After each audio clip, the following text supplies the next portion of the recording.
Okay, so I'm Aaron Allport, I'm the Vice President of Art at King, and I'm at the View Conference. How have you seen the influence once Activision came in and acquired King, especially since they have that console PC background and these huge franchises like Call of Duty and Overwatch and World of Warcraft? How has their background influenced what King, like putting those two things together, that marriage, how is that influencing the games that are coming out of King?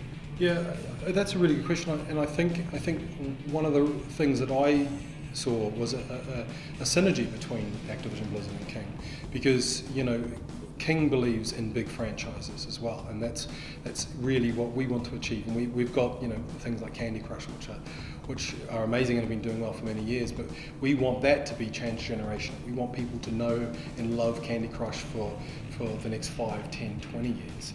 And a lot of that philosophy is what Activision Blizzard has too, right? So I think that there was a synergy there which made a lot of sense.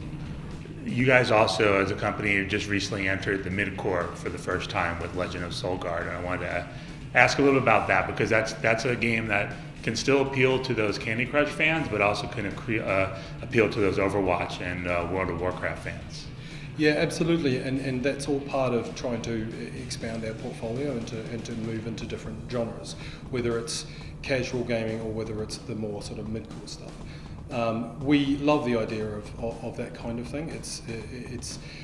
We see the opportunities there. We see these kind of games doing very well, and it goes back to the idea that the expectation for more complex games from our casual gamers are moving into the more sort of mid-core space as well. So, what I think it's a wonderful opportunity for King. It's certainly it's not easy to make a mid-core game. It's not easy to create a new IP. I mean, especially in today's market where there is so many games out there.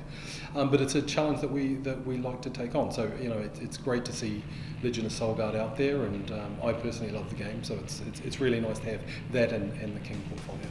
At the same time, brand new Candy Crush game also just came out. So talk a little about how you guys are progressing forward with that franchise. Yeah, so Candy Crush Friends is I'm so happy to see that out for its worldwide launch. It's been a labour of love for so many people for quite a while. And what I love about Friends, the team that made that game did an amazing job. They worked really hard to evolve Candy Crush, the franchise of Candy Crush, to the next level. And one thing that is true to my heart about Candy Crush Friends is the evolution of the characters in the game, because what we've tried to do in this game is put the characters a bit more into the forefront, and to give an opportunity for our players to know who these characters are. And so we did a lot of work to sort of design these characters, to evolve these characters, and hopefully the audience will fall in love with them. So that's a really big part of Candy Crush Friends, and it's wonderful to see it out there and for people to be enjoying it. Can you talk a little about your own background and some of the games you worked on, and how you feel like that console PC background impacts the mobile space? Yeah, sure. So the interesting thing about I've been in games for around about 18 years. Before that, I was in the more traditional arts. But when I got into games, I really had an affinity for the more family, light-hearted style console games. I really like kind of gritty realism to play, but it's not my personal thing to make a game like that. So I've worked with a lot of big sort of cartoony licenses before, whether it's Pac-Man or whether it's Mickey Mouse or so. So a lot of those kinds of genres, it was a real love for me, and then that's why it was a really good fit for when I got the opportunity to move to King, because they offer those sort of lovely, colourful, soft experiences from a visual point of view that I really like, so it makes it very enjoyable to work at a company like King. The other thing that's happening on a very regular basis is the phones are getting much, much better. Everyone has a smartphone these days. What is that opening up for you guys in terms of pushing the visuals of these games forward, knowing that you've got a pretty high base now of people that have a smartphone? Yeah, you're absolutely right. So there's a couple of things here. One is that we still have a large array of devices that we need to serve our games to. Even though there are more high-end devices, we still have to, we still don't want to disregard the lower-end devices, of which there is a large portion of our market. So that's one thing.